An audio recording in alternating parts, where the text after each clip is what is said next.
Hoy, como le habíamos comentado, pues buscamos a los expertos para que nos hablen de ello y que nos hagan entender. Hay muchas ideas y muchos mitos acerca de ello, pero siempre lo mejor es recurrir a los expertos y por eso le agradecemos enormemente y para nosotros es un honor además entrar en comunicación con el doctor Hugo Delgado Granados.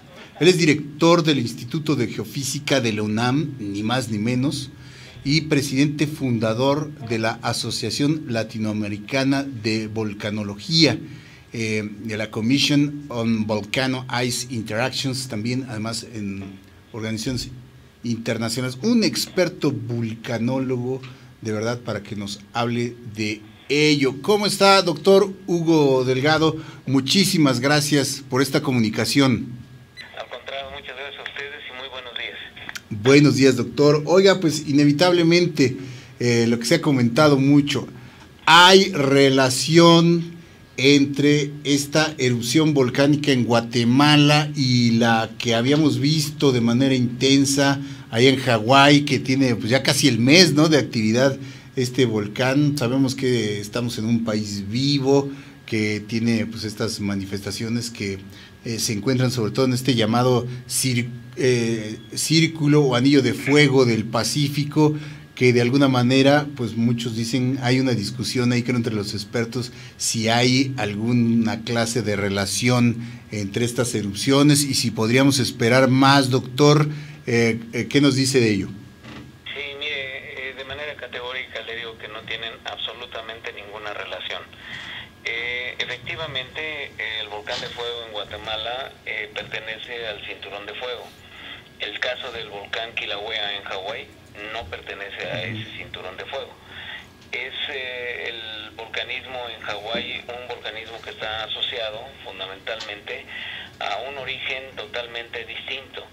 En el caso del volcanismo hawaiano está asociado a una generación de magmas que ocurre en la interacción del manto terrestre con el núcleo de la Tierra.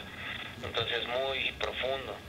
En cambio, el volcanismo del arco del anillo de fuego, y al cual pertenecen los volcanes mexicanos y también los guatemaltecos, es un volcanismo que está asociado con el choque de placas, la placa Pacífico, la placa, en este caso la placa de Cocos, en el caso de Guatemala que choca con la placa caribeña. Entonces es un contexto totalmente diferente y no tienen ninguna relación.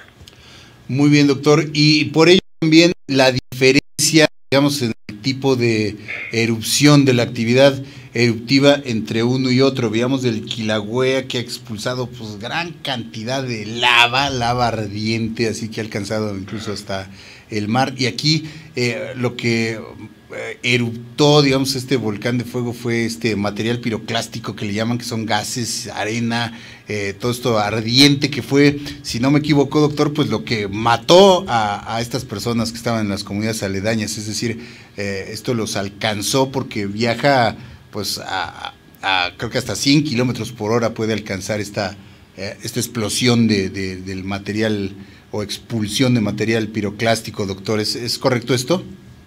Sí, digamos, por un lado, el origen del volcanismo de cada uno de los volcanes es distinto, pero también las características de las erupciones son muy diferentes. En el caso de Hawái, hay que tomar en cuenta que el Kilauea está activo desde 1984. Entonces, intensifica su actividad de cuando en cuando, y ahora es una de las temporadas en las que ha incrementado la emisión de lava por sus flancos, por lo que le llaman el rift oriental. Entonces tiene una serie de fisuras que son las que están emitiendo toda la lava. En el caso de los volcanes como los de Guatemala, Centroamérica en general y México también, son volcanes más explosivos. Esa es la gran diferencia. Si bien también hay volcanismo explosivo en el Kilauea, la explosividad es muy pequeña relativamente. Es más importante la emisión de grandes cantidades de lava. En el caso de los volcanes que están en zonas de choque de placas, En el caso muy particular del volcán de fuego, hay una cantidad más importante de producción de gases conjuntamente con los magmas. Esa explosividad es la que genera una serie de explosiones que pueden emitir material hasta cierta altitud, y después esa columna de ceniza se colapsa y forma una avalancha incandescente que se conoce como flujo piroclástico. Esto básicamente es material fragmentado que se combina con el aire ambiente y baja por las laderas, se conduce a lo largo de cañadas, pero cuando las cañadas son estrechas o cuando llegan a las zonas planas, pues estas se esparcen lateralmente. Las características de los flujos piroclásticos es que su velocidad puede ser de más de 300 kilómetros por hora, comparado con un flujo de lava que puede ser de 1 metro por día o algunos metros por día. No tiene comparación su velocidad. Y por el otro lado, las nubes, estas nubes ardientes de los flujos piroclásticos vienen a temperaturas de arriba de 400 grados, entonces son muy calientes, y cuando llegan a combinarse con el agua, llegan a formar otro tipo de flujos que se conocen como lahares, que son como flujos de lodo, pero son calientes. Entonces, lodo ardiente. El caso, sí. Sí, lodo ardiente, que es lo que sorprendió a estas comunidades, ¿verdad, doctor? Por su velocidad y por la temperatura. O sea, no es necesario, imagino, doctor, que ni siquiera que estos lahares te cubran, sino que con el calor que irradian, me imagino, pues con eso pueden calcinar un cuerpo, ¿no, doctor? Sí, bueno, sí, aquí hay varios aspectos que son muy importantes a reflexionar, pero primero el punto es entender lo que son cada uno de estos procesos. En primer lugar, los flujos piroclásticos, si consideramos que tiene una velocidad de más de 100 kilómetros por hora, comúnmente 300 kilómetros por hora, pues son, y además por la alta temperatura de más de 400 grados centígrados, pues ya podemos imaginar los efectos. Si hay personas o seres vivos en general, estamos hablando también del ganado, pues digamos, empiezan, o sea, hay todo tipo de efectos, aparte de las quemaduras superficiales, pues es irrespirable un aire tan caliente y sobre todo con tanta cantidad de partículas suspendidas. Se queman las vías respiratorias, ¿no? Se queman las vías respiratorias. Sí, entonces hay asfixia totalmente, quemaduras internas, externas, y este tipo de fenómenos ocurrieron y tomó por sorpresa a la gente. Ahora bien, cuando se combinan con el agua, estos fluyen también por los cauces, pero como los cauces se saturaron del material de las nubes piroclásticas, cuando se combinó con el agua y ya no había, digamos, cauce porque estaba lleno de depósitos, empezó a fluir el material por las carreteras, por las calles e inundando las viviendas, atrapando a la gente. De los videos que se han visto, hay muchos testigos que dicen claramente que se salvaron porque se subieron a zonas altas. Entonces no sufrieron, digamos, el calor de estos materiales y tampoco pues fueron alcanzados por ninguno, ni el flujo piroclástico ni por los lahares. Entonces aquí uno de los puntos más importantes de reflexión es que la gente que vive cerca de los volcanes debe de conocer este tipo de procesos a los que están expuestos. Y por otro lado, también la gente debe de saber qué hacer en el caso de este tipo de eventualidades. Lamentablemente vemos que no solamente la gente no tenía una conciencia clara de la peligrosidad y el riesgo de este tipo de fenómenos, sino tampoco tenían esa conciencia clara los oficiales de protección civil. En varios de los videos se ve que el personal de protección civil nada más está impidiendo que la gente cruce los arroyos, en vez de pedirles que desalojen el lugar, que vayan a zonas más seguras, y hay muchos videos en los que se nota claramente que al final de cuentas salen corriendo porque ven que las nubes piroclásticas llegan a un puente y se empiezan a desparramar por los lados, porque ese es el cauce que van a sufrir este tipo de fenómenos. Entonces, ese punto de reflexión es muy importante en cuanto a que, número uno, todos debemos de conocer mejor esos procesos, y número dos, debemos de saber qué hacer y qué no hacer cuando se presentan esos procesos. Exacto, doctor. Sobre este punto, se habla ya mucho de posible omisión o negligencia de las autoridades, quizá de expertos que se confiaron allá en Guatemala. No sé si usted como experto pudiera apuntar algún tipo de, pues no sé, de confianza. Les faltó prevención, desde luego falta en el lado de protección civil los protocolos, se ve que no tienen planes de contingencia como los que contamos aquí en México en torno a nuestros volcanes, pero eventualmente por parte de los expertos, ¿pudo haber sido previsto este tipo de explosión, ya que es un volcán activo, es un volcán que se conoce sus características? ¿Hubo ahí alguna falla por parte de los encargados de vigilar el comportamiento y eventualmente prevenir de que esto iba a pasar, doctor? Mire, hay algunos aspectos muy importantes a señalar. El primero es que es muy difícil hacer una generalización. Claro. Es decir, el que veamos algunas personas de protección civil que claramente se nota que no eran muy conscientes del riesgo asociado con este tipo de fenómenos, no nos permite hacer la generalización a que todo el sistema de protección civil esté mal. Obviamente puede haber algunos elementos que les haya faltado conciencia, pero eso no implica que todo el sistema esté mal. Creo yo que de las imágenes que me ha tocado ver y de las conversaciones que he podido tener con algunos colegas, digamos, la reacción ha sido en cierta forma adecuada, si bien todavía sigue faltando esa conciencia de qué hacer con estos fenómenos cuando ya ocurren y dejan un depósito que la gente llega a tratar de rescatar y todavía no entienden que el material está muy caliente, y ha habido gente que ha tenido que ser hospitalizada. Exacto. Que han llegado a apoyar a las labores de rescate, pero son materiales que están a más de 100 grados centígrados, entonces es de muy alto riesgo llevar a cabo este tipo de actividades, y se requiere tener mayor conocimiento de qué hacer en estos casos. Ahora bien, un aspecto que creo que es importante señalar para este caso y para muchos casos en el mundo, incluso en los países desarrollados, es considerar que la instrumentación y el mantenimiento de los instrumentos que vigilan este tipo de fenómenos no son un gasto, son una inversión.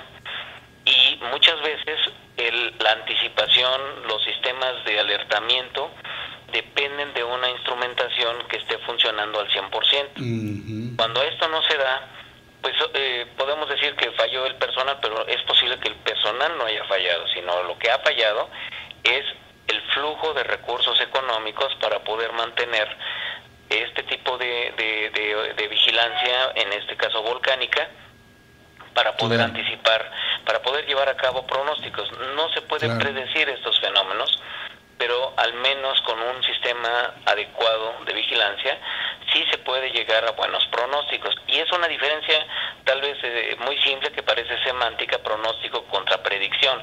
Predicción es un concepto que nos lleva a una determinación anticipada que es precisa y exacta, mientras que el pronóstico tiene sus probabilidades de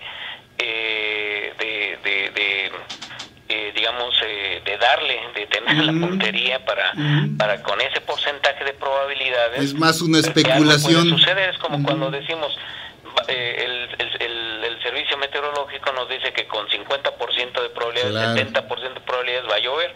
Así Es lo doctor. mismo en este caso. Si podemos tener un sistema de monitoreo suficientemente bueno, que esté funcionando al 100% y además se le esté aplicando los recursos necesarios a estos sistemas, los pronósticos elevan su eficiencia.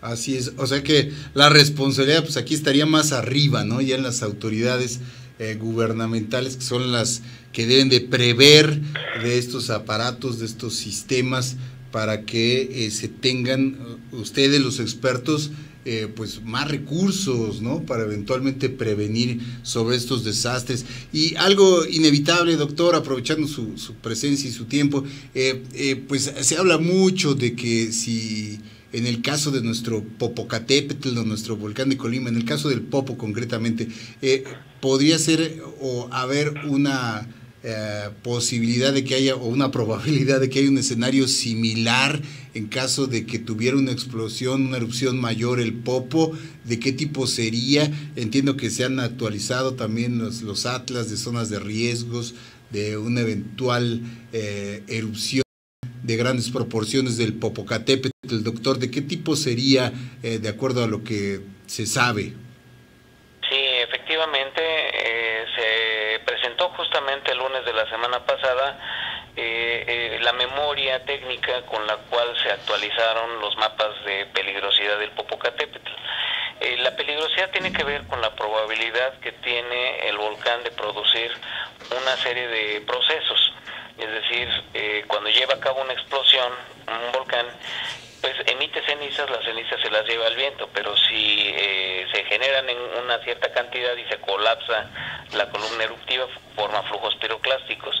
Si hay agua de por medio, se forman lahares o se remueven precisamente por la presencia de la lluvia, y así hay una serie de procesos y todos ellos requieren un análisis muy particular. Y en cada uno de los procesos, llamemos por ejemplo la lluvia de cenizas, además de que reconocemos el proceso como tal, hay una serie de escenarios, desde los fenómenos de baja magnitud hasta los procesos de mayor magnitud, de mayor intensidad y de mayor impacto, obviamente. Aquí esa es, digamos, la peligrosidad de ocurrencia. Pero la peligrosidad tiene que ver con la probabilidad de que ocurran más frecuentemente o menos frecuentemente. Obviamente los de menor magnitud son los más frecuentes, son los de mayor peligrosidad, porque hablamos de mayor probabilidad. Los de menor peligrosidad son los que tienen menor probabilidad de ocurrir, pero de ocurrir son los de mayor magnitud. Y ahí el concepto de riesgo es al revés. El riesgo mayor viene con los fenómenos de menor peligrosidad. No sé si me explico. Sí, doctor. La peligrosidad tiene que ver con la probabilidad de ocurrencia, entonces una baja peligrosidad está más cercana a muy alto riesgo. Digamos, hablando del peor escenario, ¿podría ser una situación como esta? Una explosión de este tipo, del volcán de Guatemala, ya que decíamos que son más o menos del mismo tipo de volcán. ¿Una explosión así de este tipo sería eventualmente posible en el Popo, doctor? En el Sí, peor de es posible, pero aquí cuando hablamos de probabilidades, las probabilidades son bajas. Okay. Pero siempre hay que tomar en cuenta que aun cuando sean probabilidades bajas, no debemos de despreciar una probabilidad baja. Aquí, a diferencia, digamos, es muy difícil hacer comparaciones, pero digamos, sí pueden establecer grandes diferencias. Aquí la gente vivía dentro de un radio menor a 4 kilómetros de distancia del cráter. Afortunadamente, en el caso del Popocatépetl, las poblaciones más cercanas están a más de 11 kilómetros. Entonces, eso marca grandes diferencias y eso en parte explica el por qué la autoridad no permite el acercamiento al Popocatépetl a menos de 7 kilómetros. Paso de Cortes está a 7 kilómetros del cráter del volcán. Entonces, cuando uno ve este tipo de medidas que la autoridad toma, con base en este tipo de asesoría científica que da el Instituto de Geofísica, se entiende el por qué no se debe uno de acercar demasiado. Entonces, guardadas las proporciones y las posibles diferencias, las comparaciones, nos permiten ver que si nosotros permitiésemos que la gente viviese más cerca del volcán, obviamente la vulnerabilidad aumenta porque hay una mayor exposición. Entonces, todo esto tiene que ver precisamente con el análisis de la información científica que se tiene de los volcanes y en función de ello llevar a cabo una planificación, y esta evaluación de la peligrosidad es lo que ustedes pueden encontrar en esta información que es disponible a todo público a través de la página del Instituto de Geofísica, que es www.geofísica.unam.mx, y ahí en la página principal ustedes pueden acceder a la monografía que explica cómo se elaboró los mapas de peligros del Popocatépetl, y también pueden acceder al mapa para que lo puedan imprimir si ustedes gustan y tenerlo y estudiarlo, leerlo. Y es que toda esta información permite a la población estar informada, primero que nada, de cómo funcionan los volcanes, cómo funciona nuestro volcán y qué posibilidades tiene de generar diferentes fenómenos. Pues es de lo que presumíamos desde el lunes que sabemos de esta información, doctor, el tener especialistas, el tener planes, el tener protocolos en base a la experiencia y a los estudios que especialistas como ustedes de nuestra respetada Universidad Nacional Autónoma de México nos permiten tener esa tranquilidad, incluso a estas poblaciones aledañas a el volcán, o que viven ahí en las mismas faldas del volcán, con los planes de protección y el monitoreo constante que se tiene de este volcán y del volcán de Colima, que son, pues si no me equivoco, los más activos actualmente en nuestro país, doctor. Así es, son los volcanes más activos que tenemos en el país, pero hay algunos otros que, digamos, sus periodos de recurrencia, es decir, la distancia en tiempo entre un fenómeno eruptivo y el que sigue, son más espaciados, pero también los tenemos que vigilar en su momento, volcanes como el Ceboruco, como el volcán de San Martín, el mismo Chichón, que tuvo una erupción muy fuerte en 1982. Cierto. Y tenemos una cantidad muy importante de volcanes, y si bien hay que tener una tranquilidad, esa tranquilidad no debe de ser en términos de confianza excesiva, exacto. Que nos informemos de qué es la actividad eruptiva y de qué manera nos debemos de proteger contra ella.